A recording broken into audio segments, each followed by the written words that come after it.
Welcome, crypto fam, to the #1 daily Bitcoin pod.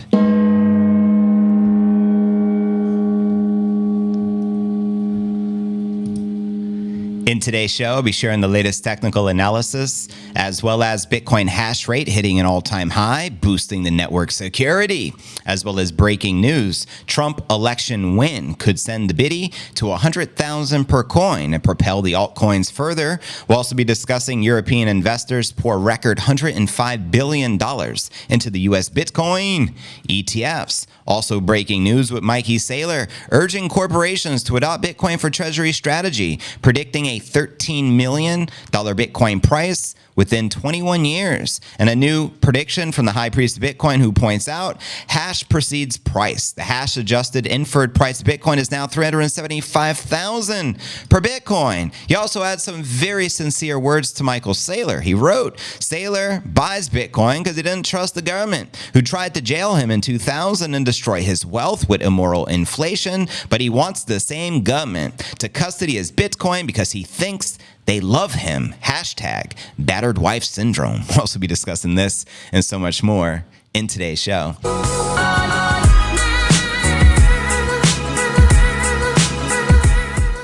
But anyways, if you're new to the channel, very important to smash the likes and go ahead and subscribe to the #1 daily Bitcoin pod. Then hit the bell icon to turn on all notifications to receive daily premium crypto news alerts every single day, 7 days a week, just like this. Today is pod episode 1794, the most consistent Bitcoin podcaster in the world. I take that title with great respect. I'm holding the strap. I got the gong to prove it. But anyways, family, welcome. Today is October 21st, 2024. I'm your host, JV. October in full swing. Let's kick it off with our market watch, as we do each and every day. According to Coin360, Bitcoin pulled back some after tapping 69,500 on Coinbase last night. We're currently down just 1% on the day, trading above 67,800. We have Ether, BNB, and AVAX all in the red and correcting, while Solana, XRP, and Tron are breaking out and in the green. And checking out CoinMarketCap.com.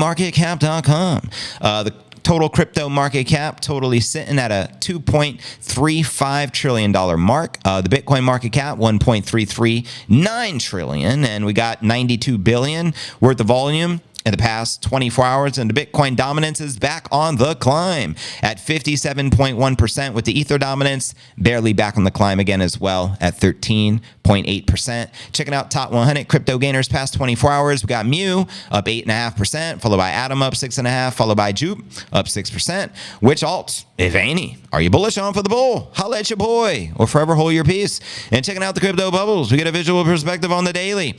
Safe to say the majority of the market correcting and in the red today. I'd say maybe 80-20, red over green. And zooming out on the monthly, 90-10, green over red. And checking out the crypto greed and fear index. Today we're back in greed. It was a 72, yesterday a 73, last week a 48, and last month a 54 in neutral. And checking out the time chain calendar.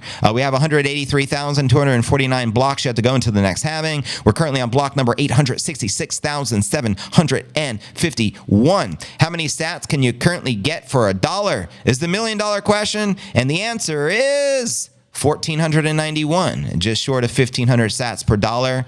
Take advantage of that. Stack sats accordingly, fam, and welcome everyone just joining the stream. We're just getting started. I'm going to be live for the next couple of hours, so let's dive into today's Bitcoin technical analysis. Check out some of the live charts where the Bitcoin price action is likely to take us next. Bitcoin drops 3% as U.S. sellers spark sub $65,000 price targets. Oh no.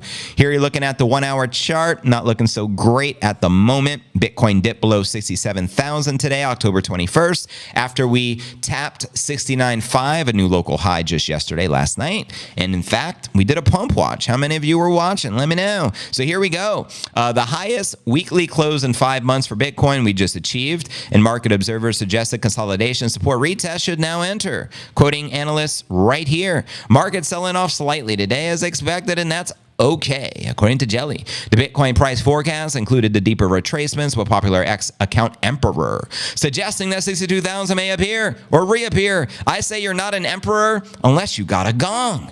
Common sense.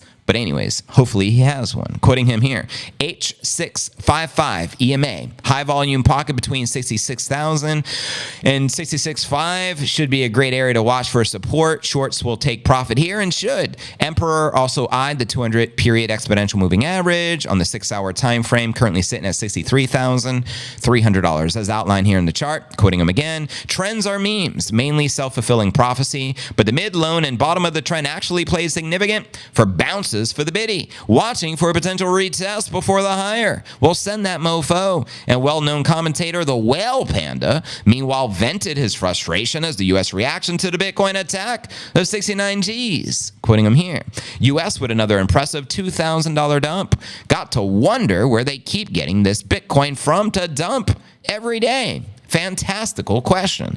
The latest data from CoinGlass showed Bitcoin eating through the bit-side liquidity as the buyers added interest closer to 66 Gs and analyzing liquidity conditions on the largest global exchange. Here's what material indicators shared describing Bitcoin as having a flash sale. And in a separate discussion, we had Keith Allen stressing the need for full candles to close above 69 Gs for the bulls to have a chance at challenging the March all-time highs, which is current price discovery, sitting pretty at 73.8. Quoting him here, there is indeed a heavy-ass liquidity stacked above the 70 Gs. Don't overlook the significance of historical and technical resistance at the 2021 top. We may see some high wicks, but I don't expect a sustainable run to the all-time high territory without full candles printing above 69 Gs, baby. And now for some live chart action, Jackson live and in the flesh.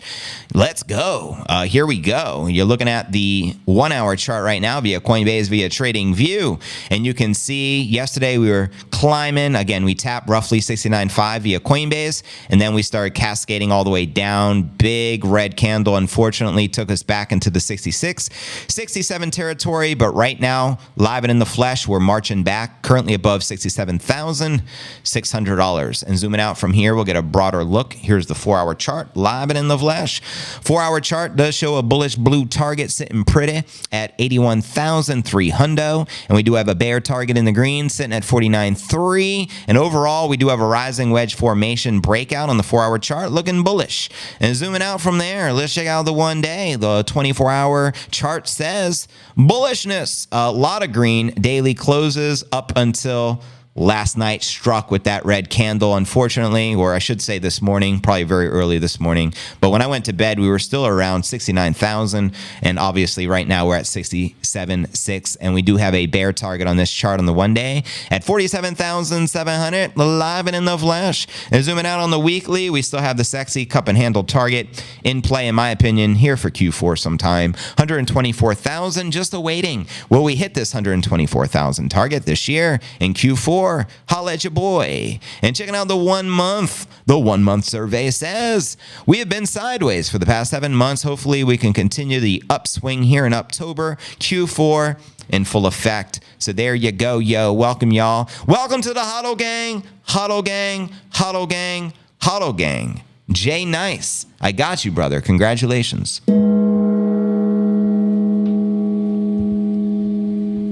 Cheers. Love my HODL gang. Yeah, let's discuss the hash rate all-time high in play, boosting the network security. How many of you guys are running your own node? Let me know as well. The Bitcoin hash has reached a new all-time high, showcasing the growing security of the world's first blockchain network.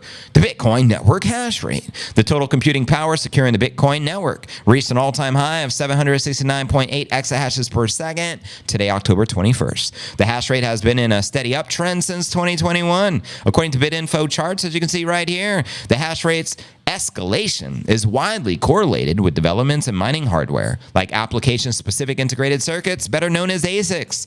And while the Bitcoin hash rate is a sign of the network increasing security, it also means the cost to mine the Bitty is increasing. Paired with the block reward reduction from the 2024 Bitcoin halving, which occurred April 19th, during a live stream, we actually ushered in the Bitcoin halving. Let me know if you were on the pod. The rising hash rate could lead to miner consolidation amongst the smaller firms. And as the price of the mining of Bitcoin increases, smaller firms with less efficient mining rigs may become unprofitable, forcing them to close shop or look for headquarters with lower energy costs.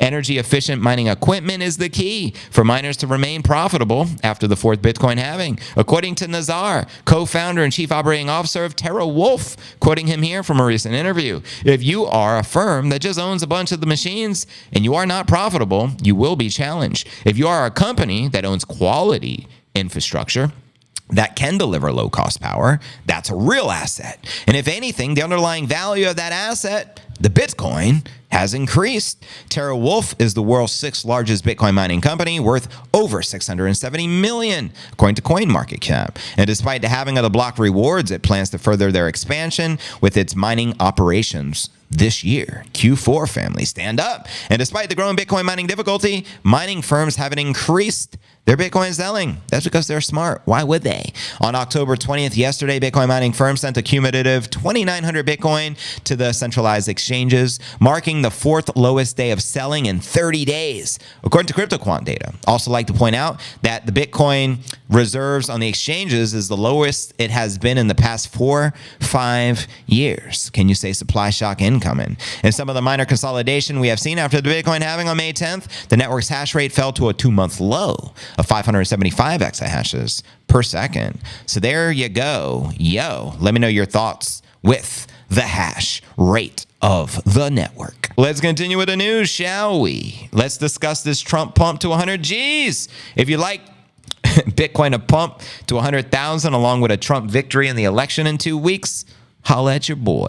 Here we go. Crypto has found itself in a unique predicament. As a campaign issue in the U.S. 2024 presidential election, many in the industry have backed former President Trump with his pro-crypto policy, promising to see a potential catalyst for industry growth. And with opinion polls suggesting it's still anyone's race, hey, not according to Polymarket. Trump has the biggest lead we have seen thus far. Crypto traders like Satoshi Flipper argue that Trump's victory hasn't yet been priced into the crypto market. Satoshi Flipper believes a Republican win would strengthen the ongoing Bitcoin and altcoin bull markets, and let's motherfucking go. However, as the election nears, prediction markets such as Kalshi and Polymarket have turned in favor of Trump, with his victory probability increasing to around 60%. The big gap has led to concerns about potential manipulation, but this has been hotly contested by prediction market proponents such as Kalshi founder Tarek Mansour. What an interesting name. Teen Bitcoin millionaire Eric Finman told Cointelegraph he's highly optimistic about a Trump election win, believing it would turn the U.S. into a pro-crypto environment, leading to a significant influx of investments in the crypto markets. His policies will ignite the crypto market, fueling massive growth across the board. And I agree. I think short term, we couldn't have nothing more bullish than Trump winning the election. But I think over the long haul, it's going to be irrelevant who wins this election, because Bitcoin will continue to do what Bitcoin does best, because Bitcoin's on its own trajectory. But quoting him here, if Trump wins, I believe Bitcoin could hit 100,000 during his second term. I believe Bitcoin will hit 100,000 with or without Trump, but I think it's more likely to happen here in Q4 with Trump at the helm.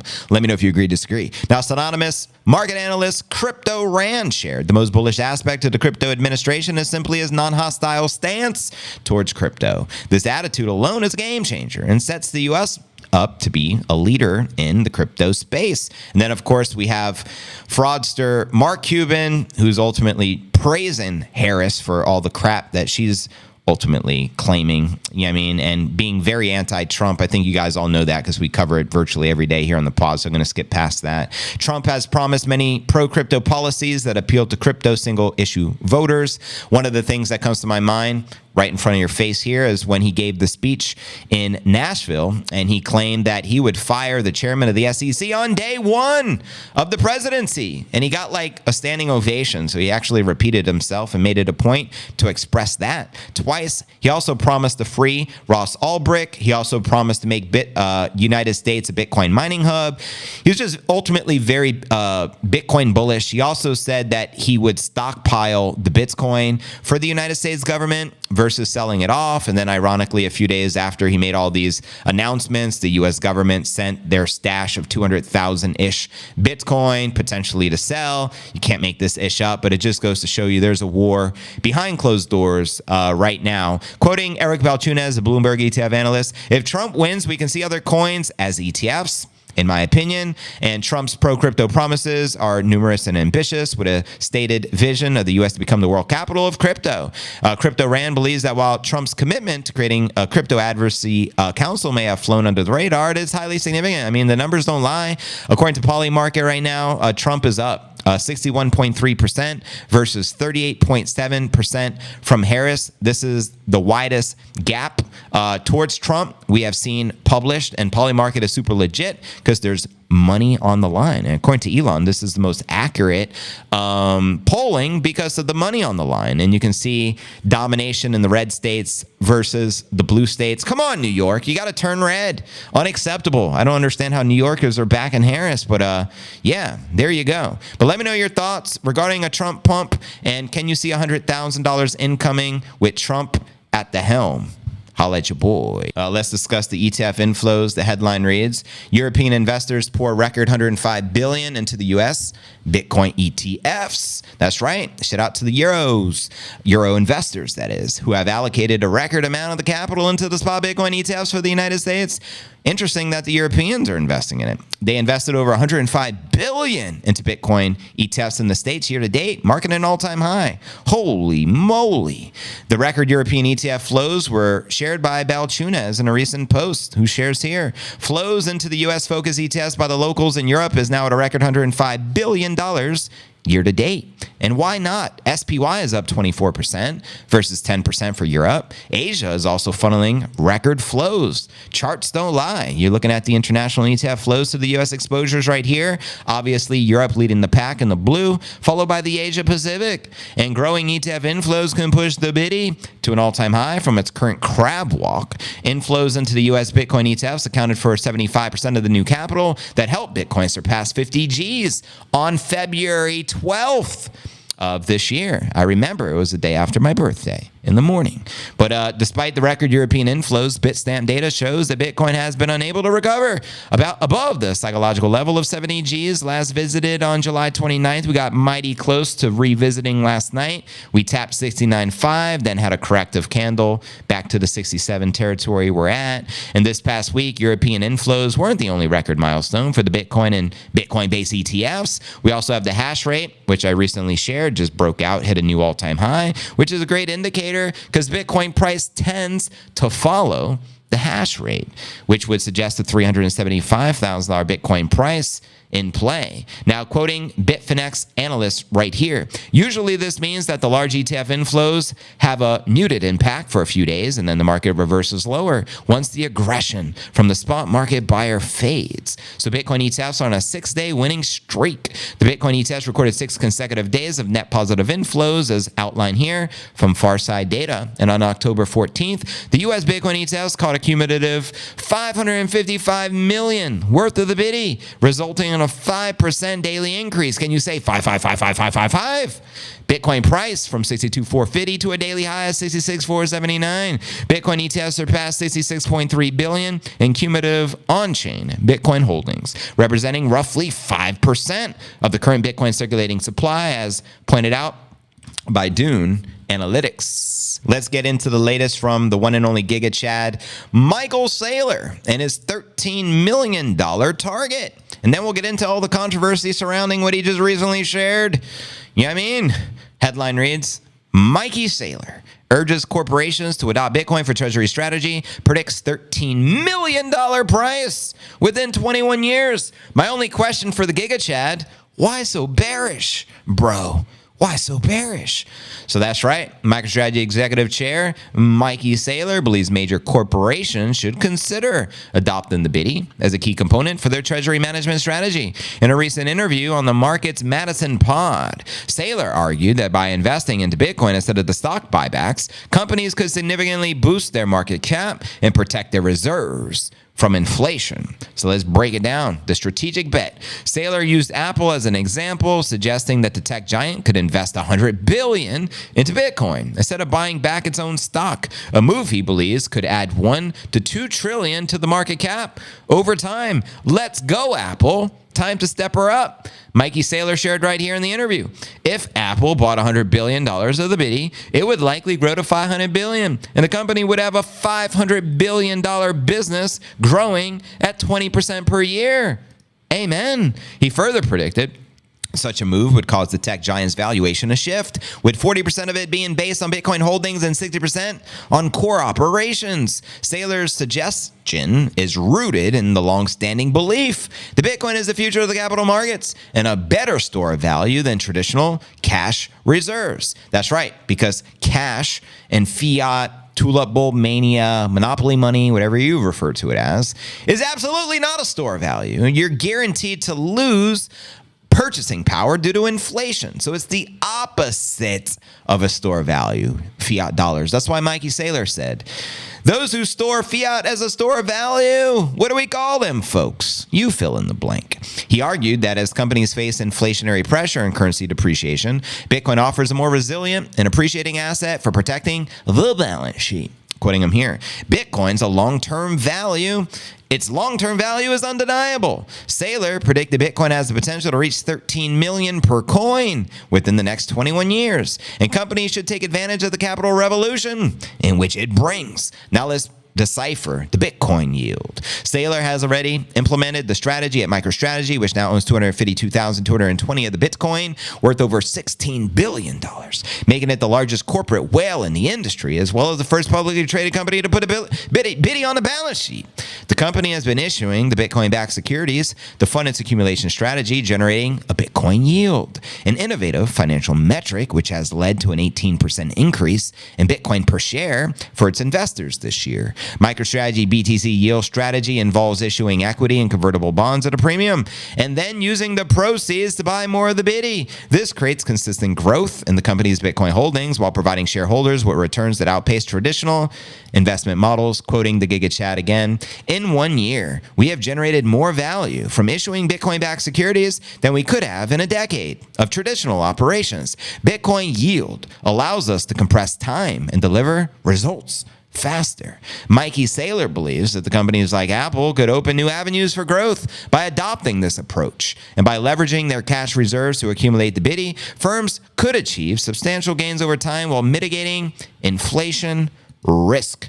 So there you go, yo. What are your thoughts on Michael Saylor's 13 million price prediction? Do you think other major companies with large cash reserves like Apple or the Alphabet boys, do you think they're going to start adopting Bitcoin as a treasury reserve asset, as a hedge against the dollar? We all know the melting ice cube theory. Now let's break into our featured story of the day. Max Keiser, the high priest of Bitcoin himself, just recently tweeted, hash precedes the price. The hash adjusted inferred price Bitcoin is now over 375,000 per Bitcoin. Proof of work right here. All hail Max Keiser. And you can see off the back of the news shared by Bitcoin Magazine, just in Bitcoin hash rate hits a new all-time high. Look at that sexy chart. And that's right.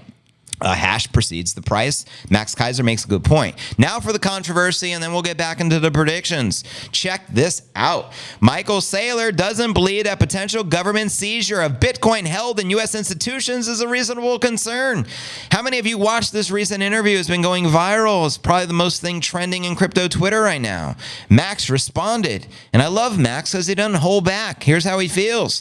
Saylor buys Bitcoin because he doesn't trust the government, who tried to jail him in 2000 and destroy his wealth with immoral inflation. But he wants the same government to custody his Bitcoin because he thinks they love him. Hashtag battered wife syndrome. But wait, there's more. He also recently tweeted, Saylor's the type of guy who thinks the stripper really likes him. Or he has Stockholm Syndrome. If you're not familiar with Stockholm Syndrome, that's where you love your abuser and you allow your abuser to do what they do because you have a fond bond or connection to your abuser. Dude, wake up! They tried to put you in prison in 2020. Do you remember? Tax fraud. DC settles Bitcoin billionaire Michael Saylor case for $40 million. And again, off the back of the news, Saylor dismisses concerns about government seizure of Bitcoin as merely a crypto antichrist trope. Now, Max has been blowing the whistle. You have to respect the high priest. Since day one, since before the ETFs officially went live, Max said, beware. If you don't self-custody your Bitcoin, you don't own it. And he firmly firmly believes that the U.S. government will seize all of the Bitcoin ETF BTC in the name of national security. How do I know this? Because I do a podcast every single day, 7 days a week, 365 days out of the year, and I cover everything Max Keiser tweets. And we've covered it in the pod relentless numbers of times. I'm sick of rehashing it, right? But here you go. Michael Saylor saying, no, that'll never happen. The U.S. government would never steal the Bitcoin. Come on now, guys. Smell the coffee. Smell the bean of fire.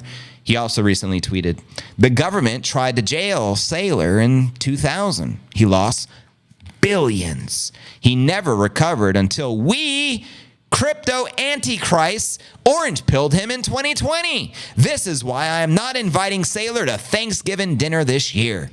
You're not invited, Michael. Unfortunately, you can't join the high priest over for some turkey dinner. It's not happening this year, Mikey. Max also recently tweeted, everything is going to zero against Bitcoin. Bitcoin price has no top because fiat has no bottom. Don't worry about being too late to Bitcoin. Swallow your pride and jump in. You get the Bitcoin price you deserve. And one more tweet from the high priest. Bitcoin banks are potentially great, but they are not a substitute for self-custody. Anyone who says they are needs another 100 hours studying Bitcoin to know why. That goes to you too, Mikey Saylor, a.k.a. our employee of the month. Now go home and get your shine box. And one more quote. Bees don't waste their time explaining to flies that honey is better than shit. So there you go. Shout out again, Max Keiser. Back to the topic of the government seizing all the Bitcoin through the Bitcoin ETF. It's as simple as this hypothetical. The Biden administration comes up with an executive order. They deem Bitcoin a threat to national security, and they send that to Coinbase, who's the custodian with all the major players, such as the BlackRocks of the world. They're holding millions of the Bitcoin. Then the U.S. government will confiscate all that Bitcoin in the name of national security effortlessly, no questions asked. To think that can't happen is delusional. What happened in 1933 with Gold Seizure Act? They stole everyone's gold and replaced it with monopoly money, mofos. And now you're going to trust that same government would never, ever confiscate the Bitcoin? Nacho keys, nacho cheese, mofo. Let that sink in. Nacho keys, nacho motherfucking cheese.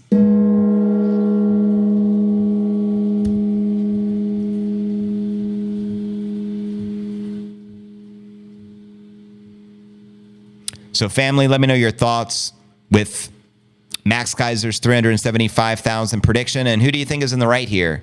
Max or Saylor? Do you think Max makes some good points?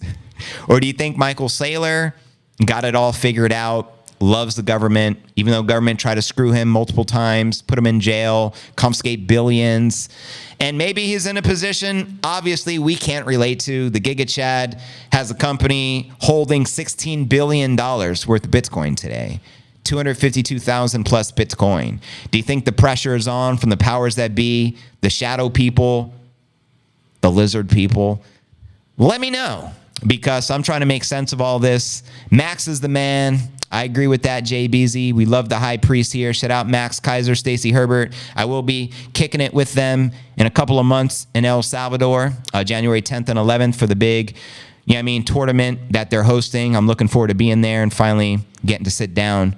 Nacho cheese, not yo motherfucking keys. Nacho keys, not yo motherfucking cheese. Well said, JBZ. I don't trust the government at all. They're trying to steal our freedom right now. Exactly. You know what I mean? I think it's ignorant, extremely ignorant, to trust the U.S. government. And I think Max Keiser is right, because Michael Saylor has a lot of influence, and him telling people that they don't need to self-custody and they can just buy the Bitcoin ETF and they're going to be good is setting people up for disappointment and failure. And I'm against that. Obviously, I think everyone should self-custody. The only way to have unconfiscatable Bitcoin, if you don't trust your government, you got to assume they would do anything they can to attack it, right? Or confiscate it. And including the ECB, the European Central Union recently came out with an attack. We shared it the other day in the pod. So let's not get it twisted. Trust nobody. Verify everything. Sometimes things aren't as they appear. Sometimes you have the right to say whatever it takes to get you to earn, deserve, and can't afford to lose long enough to complete the mission. You might answer. You might have to. Right on, max 100%, says Serge. I guess in Saylor's defense, I would interpret his words as there's no evidence as of yet saying you'll lose all your money by keeping it on a trusted entity's balance sheet. I'll keep my wallet, says Don. Self-custody, own it yourself. Walk away while aimed another. It's not always that we can hear the real thoughts for another. So maybe sometimes they have a plan, but say they consent to make it ever their goal. Well, we've been preaching self-custody and the importance of it on the channel since day one. Trust nobody. Verify everything. That's one of the 10 sat commandments. You know what I mean? Self-custody. Not your keys, not your cheese. And thinking differently is just setting yourself up for disappointment, in my humble opinion. But what do I know? What do I know?